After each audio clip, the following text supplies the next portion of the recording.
நேற்றும் இன்றும் என்று மாறாதவராகிய சர்வ வல்லமுள்ள தேவனாகிய இயேசு கிறிஸ்துவின் பரிசுத்த நாமத்தினாலே உங்களுடனான பரிபாலனத்தில் நான் கோலமேயர்.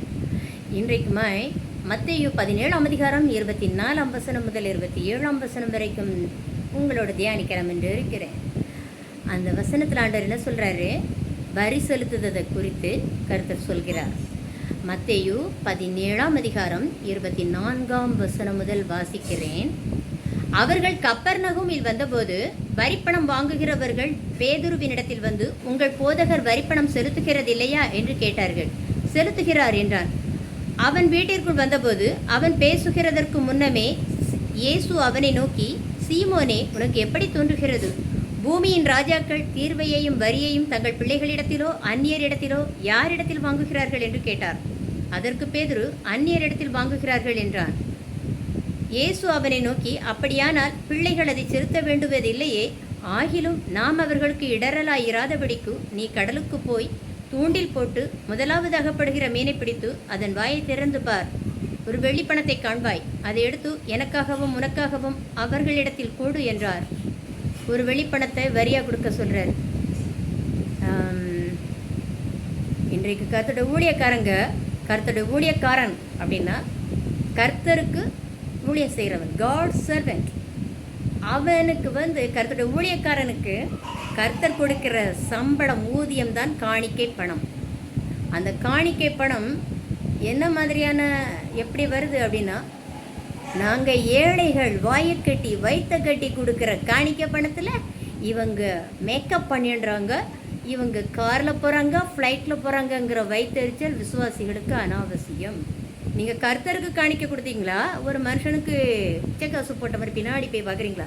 மனுஷனுக்காக நீங்கள் கொடுத்தா கூட அவன் என்ன பண்ணிட்டு இருக்கான்னு பின்னாடி போய் பார்க்கக்கூடாது. நீங்கள் கர்த்தருக்கு காணிக்க கொடுத்துருப்பீர்களானால் மறந்துருக்கணும்.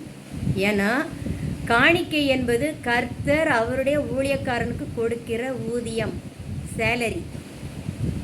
அப்போ அவரு கொடுக்க வேண்டியதுன்னா நாங்கள் ஏன் கொடுக்கணும் அப்படின்னா, நீங்கள் கர்த்தர் அவருடைய ஊழியக்காரனை எப்படி போஷிப்பாருன்னு தெரிந்தானே.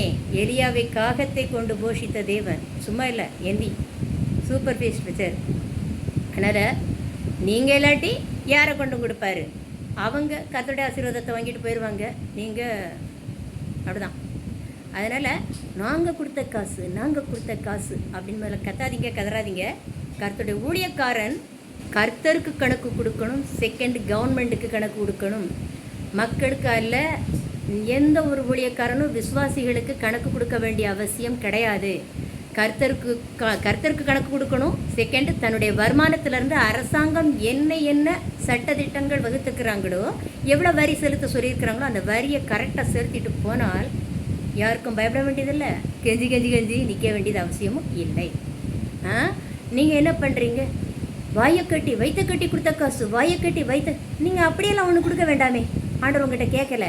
ஒரு விஷயம் தெரிஞ்சுக்கோங்க, கர்த்தருடைய ஊழியக்காரனுக்கு காணிக்க கொடுக்கறது சாதாரண விஷயம் இல்லை. Don't play with God.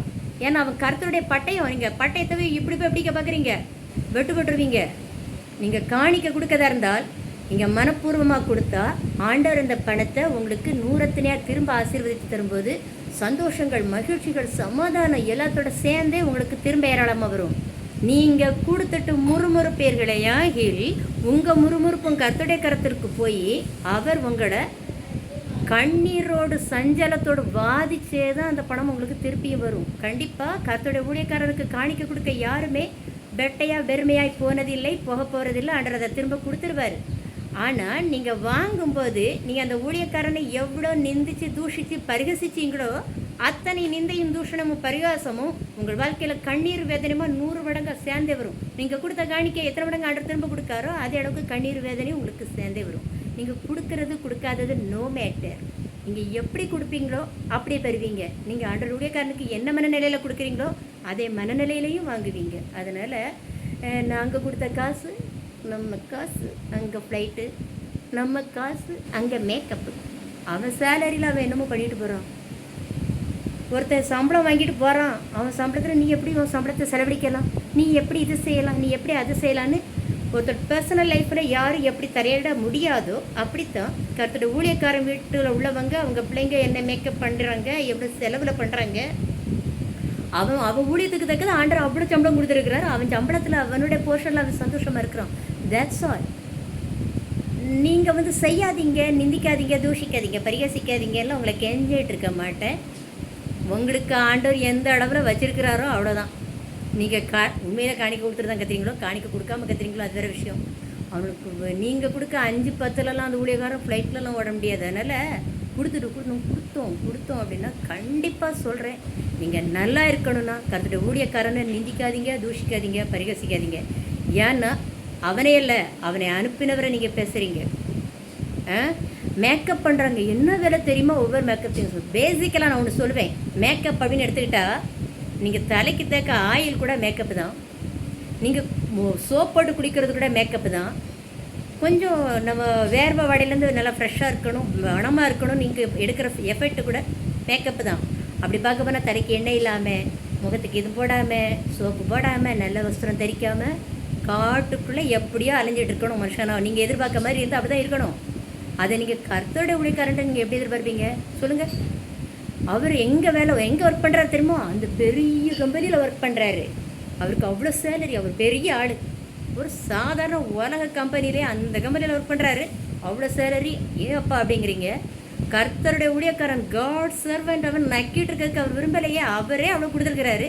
Enjoy பண்ணுப்பான்னு விட்டுருக்காரு. உங்களுக்கு என்ன? அதனால் காணிக்க நீங்கள் கர்த்தருக்கு கொடுத்துருப்பீர்களே, ஆனால் ஊழியக்காரனை மறந்து போயிருக்கணும். ஏன்னா அவர் கொடுக்குற சேலரி இல்லை, நான் அவருக்கு தான் கொடுத்தேன் அப்படின்னா அதை சொல்கிறேன். நீங்கள் எவ்வளோ முறுமுறுக்கீங்களோ அந்த முறுமுறுப்பும் ஆண்டர்கிட்ட தண்டனையாகவும் உங்களுக்கு வந்துடும். நல்லா இருக்கான்னு நினச்சா கர்த்தருடைய ஊழியக்காரங்களையோ அவங்க குடும்ப உறுப்பினர்களையோ பரிகாசிக்காதீங்க, நிந்திக்காதீங்க, தூஷிக்காதீங்க.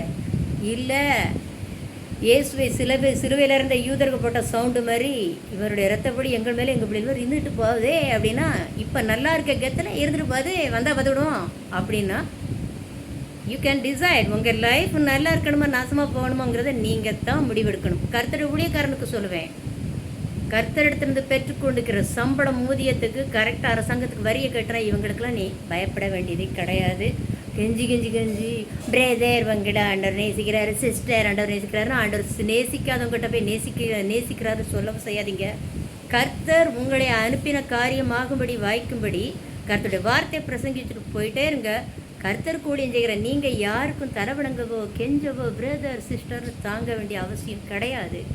கர்த்தருக்கு மட்டும் பிரியமாய் இருப்போம், அவருக்கு மட்டுமே கையெடுப்போம். கிறிஸ்தவ ஜீவியம் இம்மைக்கும் அருமைக்கும் சௌபாகிய ஜீவியம். சகல ஆசீர்வாதங்களுடன் நான் கோலமேயர். ஆமென்.